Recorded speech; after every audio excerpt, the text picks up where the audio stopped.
Po besedah vseh prisotnih na seminarju Luciana Karbena je Zlatko Mahić z odločitvijo, da slovitega nizozemskega trenerja pripelje v Slovenijo, zadev v polno.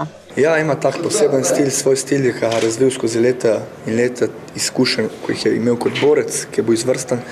Zdaj je tudi izvrsten trener, tako da ja, super, da se to organizira tukaj v Ljubljani, da se lahko tudi mi slovenski borci nekaj naučimo, ko se dela na Nizozemskem. Pa mislim, da je izvrstan seminar, da jako će mi dobro doći, imao sam mnogo što da naučim, novo što nisam znao, tako da sam prezadovoljan. Karben je seminar izpeljal v 2 delih in v tem času poskušal čim več svojega znanja prenesti na vse sodelujoče. Nad delavnostjo in zagranostjo prisotnih pa je bil vidno navdušen. The mentality of the people from East Europe. Very good mentality. Oh, why?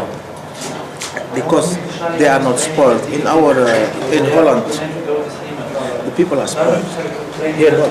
Nič kaj manj pa nad Karbenom niso bili navdušeni vsi tisti, ki so se sobotni dan odločili preživeti na seminarju. Pač ima nek svoj stil, nekaj posebnega, ker se tu pa nas na področju bivše juge ne tukaj forsira, ne se tukaj dela v tem stilu.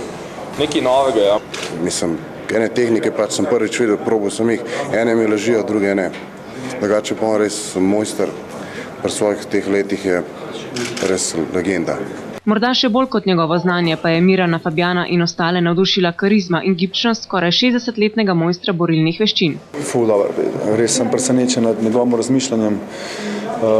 Nisem eden izmed najboljših trenerjev, ampak je tudi eden izmed najboljših oseb. Ful mi je pozitivno presenetil, tudi njegova karizma je temu primerna, tako kot zgleda, tako da vsakemu čast res. Mene je njegova samozavest in on kar pove, da je najboljši, tu spet dopade ful pri njemu. Tu je res, verjamem tudi, da je najboljši in skozi leta, skozi fajtere dokazuje, da res ve, zakaj se gre in da je najboljši. Ja, ful je poseben. Glede na to, da je 59 let star gospod, je za 59-letnika bolj fit kot kakšen 25-letnik, oziroma še manj, ne. Vsi prisotni so ob koncu prejeli certifikat o sodelovanju. Karben pa je v pogovoru za žurnal 24 razkril, kaj dobre borce loči od prvakov. Number one is of course the technique and then the heart. But I have people with a lot of techniques, they don't have heart. They never become a champion. But they in the gym, they fight, they do the technique much better than the champion. They never become a champion.